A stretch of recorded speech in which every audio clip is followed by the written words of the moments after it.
This box or chest was found in Jeffrey Epstein's storage unit, and this picture was taken before Jeffrey Epstein's arrest. So according to the recently released documents, Jeffrey Epstein had storage units everywhere. You can see this is a message from 2004 where they're talking about how someone named Sherry is confirmed at 9:30 a.m. at the storage unit, still waiting to hear back from blank, and the subject is G-Max message, or Ghislaine Maxwell. And I combed through the Epstein files and I was able to find some photographs from inside some of these storage units.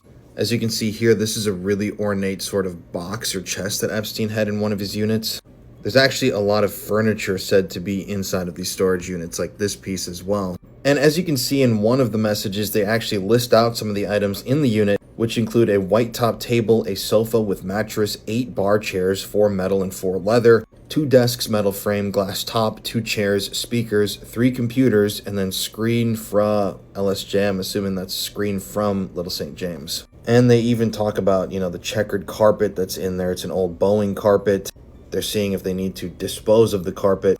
They even mention, speakers, a box with CDs, office chairs, rifles. There seems to have been so much evidence within these storage units, including right here you can see in 2015, this is from Richard Kahn, a guy who was integral in running Jeffrey's empire. And this comes right above that message I just read to you. They said old computers once wiped can be discarded. So my question is, what happened to those computers? Were they actually wiped? Because we know that even if you do wipe a device, people are still able to go back in and see what was on the device. So to me, if they were able to locate this computer or these computers, that could be a huge find in the case. However, to my knowledge, there has never been an actual search of one of Epstein's storage units.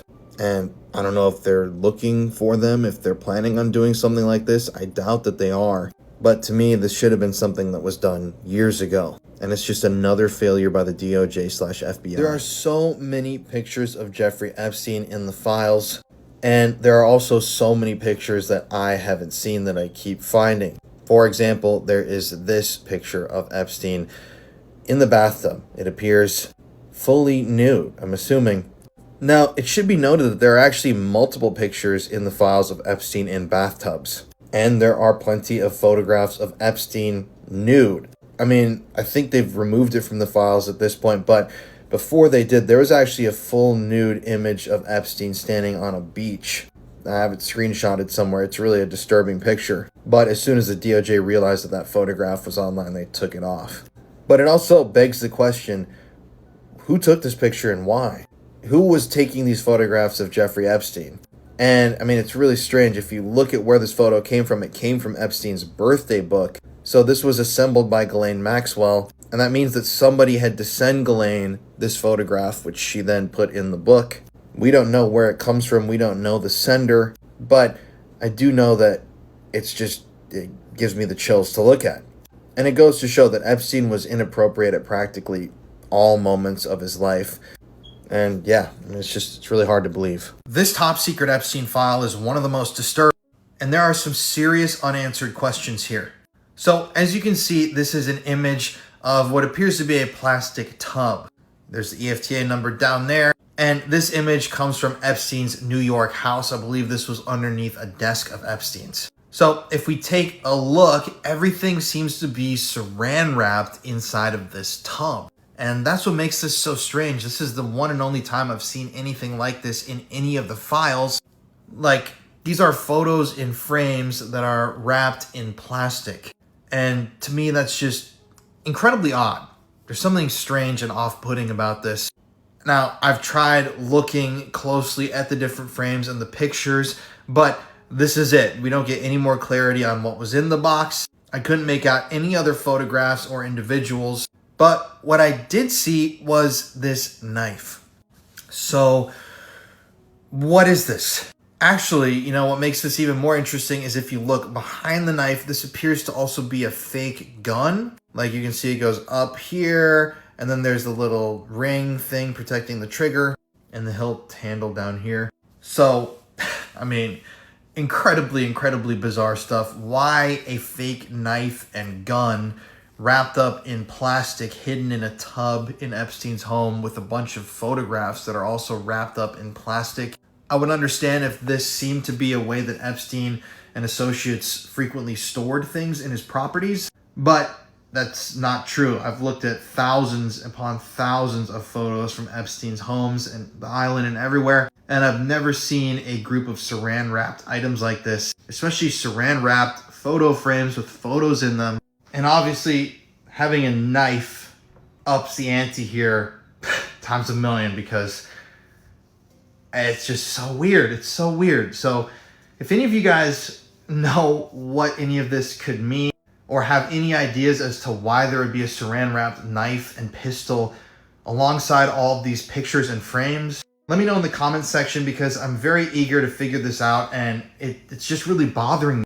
Because a lot of the stuff, obviously, in the Epstein story makes no sense at all, and that's because it's a gigantic cover-up, and our government's involved, our powerful people involved. I mean, we could talk all day about this, but there are certain things within the cover-up that are just so mysterious and strange that I almost obsess over them.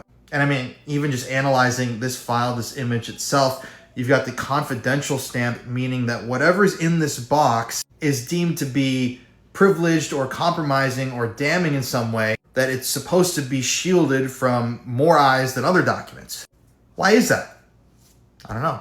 Let me know your thoughts in the comments. There's something really strange about Jeffrey Epstein's past, and I don't really see anybody talking about it. So believe it or not, at one point Jeffrey Epstein was, just like everybody else, a young American teenager, and he went to school at NYU. However, according to the official story, as you can see here on this document from the file, Jeffrey E. Epstein issued an invalid check to New York University during the 1973-74 academic year. Note, credit sued by NYU. So, according to the story, Jeffrey Epstein basically issued a bad check to NYU, and that's why he ended up dropping out.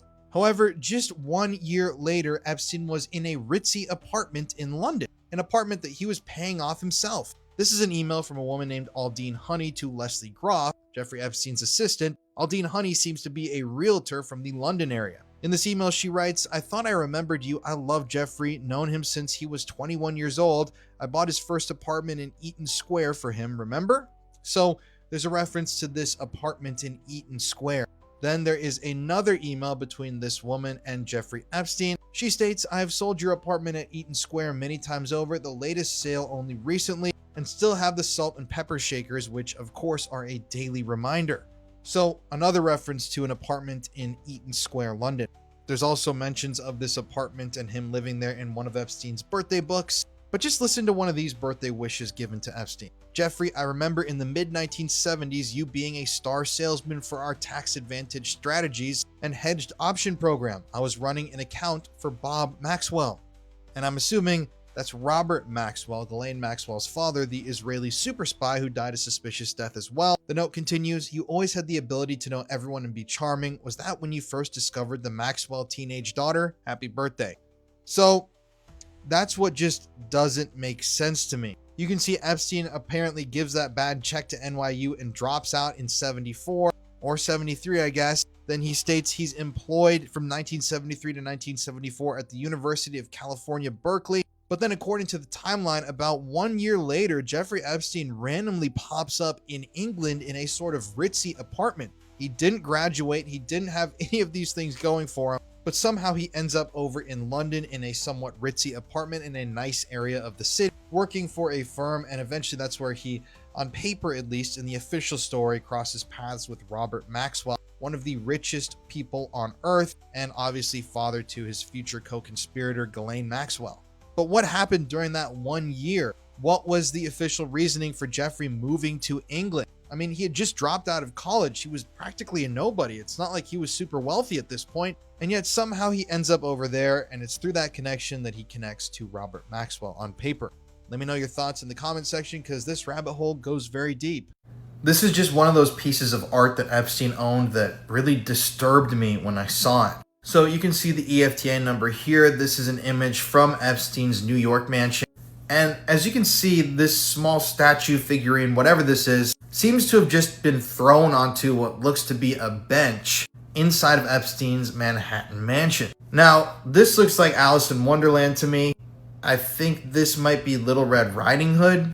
And when I first talked about this in a longer video, a number of people told me that these two were engaging in some sort of act with each other. I'm trying to avoid censorship here, but you know what I'm saying? And I could see that, I guess. But the thing that I always noticed that was striking to me about this particular sculpture is the eyes. If you look at Alice's eyes, they appear to be completely black. Like, I don't know, it looks almost demonic to me. I don't want to sound cheesy or anything, but I mean, this looks like a figure from like Insidious or Paranormal Activity or something. There's no white to the eyes. It's just black, and it looks like mascara running down her face. And the eyebrows, she looks angry. To me, it looks like she's trying to kill her. I mean, obviously there's a sexual element to this sculpture, but I mean, it definitely looks like violent or just strange. And it's just another weird thing that Epstein had in one of his properties. There's so many of them. I mean, just look at this. I mean, this is just a random little sculpture placed on what looks like a bench. I mean, there's nothing around it. It's just so weird and it doesn't make sense. But I guess this is the frame of mind that Epstein wanted his guests to get into when they entered his properties. And that's why he placed artwork like this all throughout his different homes and on the island to get people into a certain state of mind, to show them, if you came here for this is what we can get into. But I don't know. This doesn't seem like a straightforward love scene like some people I've seen online suggested. This to me looks darker and more violent. But yeah, why don't you guys let me know your thoughts in the comment section and follow along for more.